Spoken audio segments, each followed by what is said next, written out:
तो जैसा कि अब विंटर आ चुकी है, तो अब काफ़ी सर्दी भी बढ़ चुकी है, तो तुम क्या अपना काम नहीं कर रहे हो, बस रज़ाई में पड़े रहते हो क्योंकि तुम्हें सर्दी लग रही है और तुम अब हाइड्रेटिंग में कम रह रहे हो। तो ये बहुत ही विंटर एक अच्छा सीज़न है अपनी बॉडी डेवलप करने के लिए, लुक्स मैक्सिंग करने के लिए। तो आज मैं तुम्हें ऐसे 5 सुपर फूड्स बताने वाला हूँ जो तुम्हें विंटर में बहुत ही ज़्यादा हेल्प करेंगे।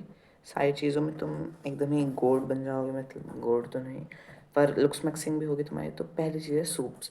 जैसे कि अब सर्दी चल रही है तो ऑब्वियसली तुम डिहाइड्रेटेड भी रहते होगे, पानी तुम कम पी रहे होगे। अगर तुम गर्मियों में 3 लीटर पीते थे तो इसमें 1.5 पी रहे होंगे। कुछ लोग तो गर्मियों में भी इतना नहीं पीते हैं, जबकि गर्मियों में 4 लीटर पानी पीना चाहिए। तो इस वजह से तुम्हें सूप्स पीने चाहिए। सूप्स में स्टॉक होना चाहिए, मतलब सारी चीज़ों का, सारे वेजिटेबल्स, उनके छिलके, बेकार चीज़ें मतलब, और फ्रूट्स का भी। तुम जैसे उन्हें उबाल के यूट्यूब पे तुम रेसिपी देख सकते हो। पानी में उन सब फ्रूट्स को, वेजिटेबल्स के छिलकों को उबाल सकते हो तुम, जितने भी सर्दियों में आते हैं। तो उन्हें जब तुम काफ़ी उबाल लोगे फिर उन्हें छानोगे तो गाढ़ा गाढ़ा स्टॉक बन जाएगा। उसमें इतने विटामिन मिनरल्स होते हैं, वो सर्दियों में इतनी अच्छी सब्जियाँ आती है विटामिन मिनरल्स रिच, उसमें सारी उसके तत्व आ जाते हैं। तुम उस स्टॉक में, और फिर तुम लेंटिल या फिर बीन बेस्ड सूप बना सकते हो, उसमें तुम्हें प्रोटीन भी मिलेगा। तो तुम्हारे 3 3 काम होंगे क्योंकि वो सभी वेजिटेबल्स का है। इस वजह से तुम्हें सारे विटामिन मिनरल्स मिलेंगे। लेंटिल्स या फिर बीन्स का होगा तो प्रोटीन भी मिलेगा और तुम हाइड्रेटेड तो रहोगे ही। और ये सूप समझ के तुम कोई भी ये पैकेट वाले जो भी पैकेट सूप आते हैं ये मत लेना। ये तो सिर्फ अगर इस वजह से होते हैं अगर तुम बाहर रहते हो और तुम्हारा मन कर रहा है तो कभी एक महीने में एक पी लिया। इससे तुम्हारी हेल्थ ख़राब ही होगी, अच्छी नहीं होगी। और अगर तुम ये सूप डेली बेसिस पे पियोगे रात को तो फिर इससे तुम्हें गर्मी भी लगेगी क्योंकि ये गर्म होते हैं, हाइड्रेटिंग भी होंगे, तुम्हें काफ़ी मदद करेंगे। सेकंड चीज़ जो हमारी है वो है ग्रीन वेजिटेबल्स। तो जैसे कि अब ग्रीन विंटर आ गए हैं, मतलब अब सारे तरह के साग आ रहे हैं, तो तुम्हें साग खाना है दिन में दबा के।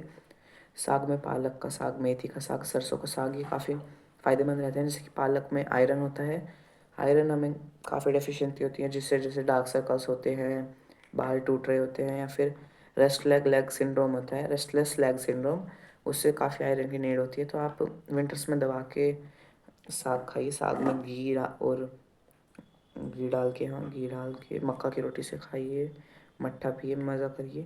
तो साग, जैसे मेथी है, मेथी भी गर्म होती है, आप मेथी की रोटी खा सकते हैं। नॉर्मली रोटी के आटे में मेथी पीसती होंगी, आपके घर पे भी ऐसा होता है क्या? तो ये भी काफ़ी आपको फ़ायदे देंगे। और सरसों भी, तो आप साग खाइए, वो भी, उसमें भी काफ़ी विटामिन मिनरल्स होते हैं। थर्ड चीज़ है हमारे रूट वेजिटेबल्स। जैसे कि जो हमारी मदर नेचर है वो काफ़ी स्मार्ट है। रूट वेजिटेबल्स सर्दियों के मौसम में ही पूरे अच्छी तरह से पकते हैं, जैसे कि गाजर, रेडिश और बीटरूट, स्वीट पोटैटोज़, ये सारी चीज़ें। तो ये काफ़ी कॉम्प्लेक्स कॉम्प्लेक्स कार्ब्स होते हैं, तो फिर ये धीरे धीरे डाइजेस्ट होते रहते हैं और आपको हीट प्रोवाइड करते हैं, जिससे कि आप किसी काम में कर रहे हैं तो बने रहें आप। तो जैसे कि आप नॉर्मल पोटैटोज़ को स्वीट पोटैटोज़ से रिप्लेस कर सकते हैं। आप जैसे नॉर्मल पोटैटोज़ खाते हैं तो उसकी जगह सब्ज़ी में स्वीट पोटैटोज़ की सब्ज़ी खा सकते हैं। और गाजर आपको रोज़ खानी है, मतलब उसमें काफ़ी विटामिन ए होता है जो आपकी कोलेजन बूस्टिंग में मदद करेगा। कोलेजन बूस्टिंग से अगर आप, मुझे याद है कि अगर आप काफ़ी गाजर और शिमला मिर्च खाएंगे तो आपके फेस का कोलेजन बहुत ही अच्छा हो जाएगा, आपके फेस पे बहुत ही ग्लो आएगा। कोलेजन का ही, हमारी जो एपिडर्मिस के नीचे डर्मिस होती है वो हमारे कोलेजन से ही बनी हुई होती है, जिससे कि हमारा फेस बहुत ज़्यादा अच्छा लगता है। अगर हमें टैनिंग भी हुई है पर हमारा कोलेजन बहुत अच्छे क्वालिटी का है, जो कि जब हम बड़े हो जाते हैं, थोड़ा बहुत धूप में निकलते हैं तो हमारा सारा कोलेजन सक कर लेता है सन। तो इस वजह से हमारी शक्ल भी काफ़ी बेकार हो जाती है। आपने देखा होगा छोटे बच्चों की स्किन कितनी अच्छी होती है, सॉफ्ट, और उसमें कोई भी, मैं टैन की बात नहीं कर रहा, अगर रंग काला भी है तब भी वो एकदम प्लेन और सॉफ्ट होती है, स्मूथ। तो कोलेजन हमें विटामिन, मतलब सॉरी कैप्सिकम खाएंगे हम, कैप्सिकम कच्चे तो ऑब्वियसली नहीं खा सकते, तो फिर सब्जी में खूब सारी शिमला मिर्च खाओ और गाजर भी खाओ दिन में 2 3, तो आप काफ़ी अच्छा फेस पे ग्लो आएगा। तो हमारी फोर्थ चीज़ है वो है नट्स, सीड्स और घी। तो जैसे कि सर्दियों में हमें गर्मी बनाए रखने के लिए, मतलब एनर्जी अपने अंदर पाने के लिए, हमें नट्स खाने चाहिए। जैसे कि नट्स एंड सीड्स, जैसे कि वालनट्स, आमंड्स, चिया सीड्स, फ्लैक्स है। ये इसमें बहुत ज़्यादा ओमेगा 3 भी मिलता है, जैसे कि हम वेजिटेरियंस को ओमेगा 3 बिल्कुल बहुत कम मिल पाता है, मिल नहीं पाता।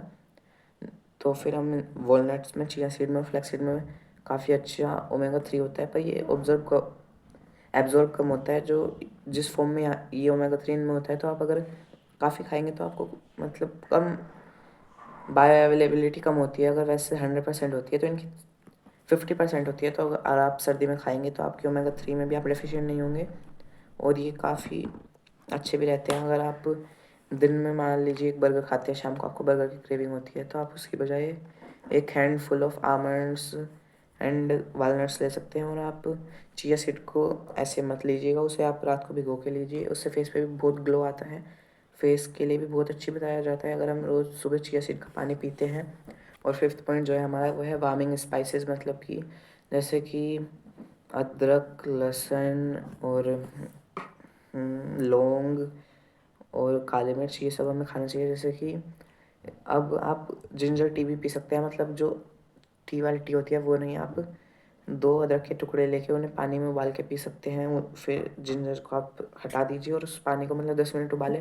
वो इतना अच्छा टेस्टोस्टेरोन बूस्टिंग और वार्म टी बन जाती है। अगर आपको सूट आती है सर्दियों में तो सूट आएगी ऑब्वियसली, तो उससे काफ़ी टेस्टोस्टेरोन भी बूस्ट होता है। अगर आप जिंजर टी पीते हैं रोज़ रोज़ खाली पेट, या फिर शाम को भी पी सकते हैं, जैसे अगर आपको 4 बजे टी की क्रेविंग होती है तो टी बिना तो बेकार होती है, टी की बजाय आप अदरक की ये वाली चाय पी सकते हैं, हर्बल टी। और आप जैसे चावल बनाते हैं उसमें आप लौंग डाल सकते हैं, वो भी काफ़ी अच्छा रहेगा आपको सर्दियों में। और हल्दी का दूध पीजिए, जैसे कि अगर आप जिम जाते हैं तो रिकवरी के लिए बहुत ही अच्छा होता है हल्दी का दूध। हल्दी गर्म भी होती है, आप रात को रोज़ हल्दी का दूध लीजिए। अगर आपको नॉर्मल दूध नहीं अच्छा लगता, हल्दी का दूध बहुत टेस्टी लगता है, मुझे भी अच्छा नहीं लगता था, पर हल्दी का बहुत अच्छा है सिंपल से। और जैसे कि आप जिंजर की टी पी सकते हैं, ये भी काफ़ी टेस्टोस्टेरोन बूस्ट करती है। तो आज के लिए इतना ही था, फिर मिलेंगे, बाय।